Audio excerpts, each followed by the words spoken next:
there's an $8 trillion impact because of bad relationships.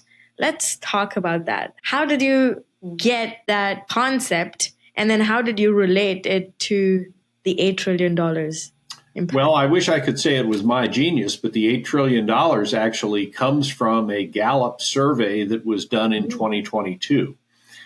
And basically what Gallup showed was that failed relationships have an impact in business. They have an impact in terms of absenteeism. They have an impact in terms of lower productivity. They have an impact in lower retention of employees. Gallup was able to say in their survey that if you are in a bad relationship, a dysfunctional relationship, you are about 65% more likely to quit abruptly your employment than an employee in a thriving relationship, let's say. So the $8 trillion is quantified across the world's businesses, and that's what Gallup said was the number, the $8 trillion.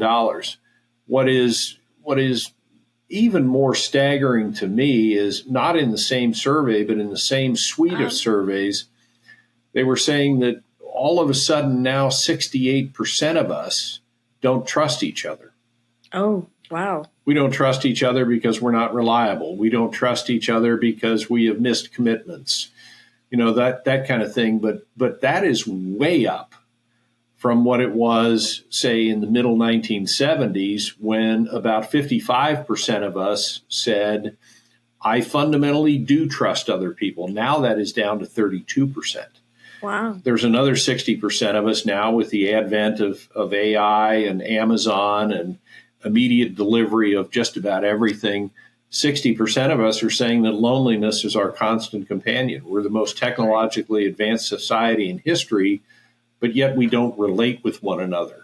And that is on the rise. So those are some pretty difficult statistics to look at. And I think the one that really troubles me the most here in America, and it may not be the same in Canada where you are, but the one that troubles me the most here in America is that in this country where we pride ourselves on being the richest country in history, the most powerful country in history, the most technologically advanced, all of that, yet we have put our children in a position where they are 3 times more likely to grow up in a single-parent household than the worldwide average. And you think about that. If the worldwide average of kids growing up in a single-parent household is, say, 8%, in America it's 24%. It's 3 times that rate. So it's very, very troubling to me, and I think we have a lot of work to do on our relationships.